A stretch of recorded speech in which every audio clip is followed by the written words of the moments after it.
Today we discuss about photosynthesis. How does photosynthesis occur and what is its role in maintaining the balance of gases? Photosynthesis is the chemical process that plants use to create glucose from sunlight, carbon dioxide and water. Photosynthesis takes place in leaves within specialized structures called chloroplasts.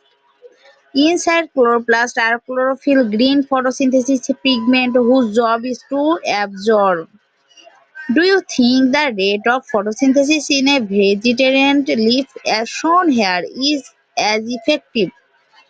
The reactions of photosynthesis are carbon dioxide and water.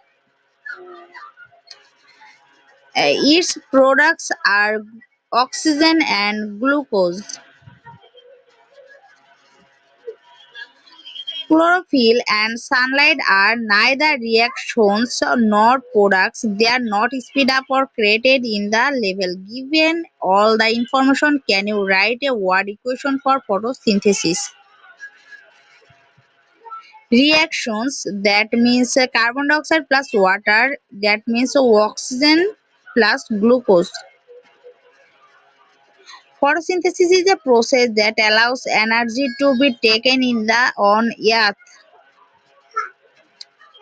Without photosynthesis, there would be no primary source of energy for many life. The current balance of oxygen and carbon dioxide in the atom phase is maintained by photosynthesis and respiration.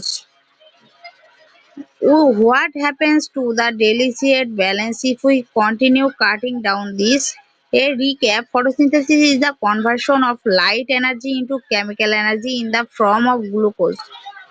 For photosynthesis to occur, carbon dioxide and water are required. These are reactions.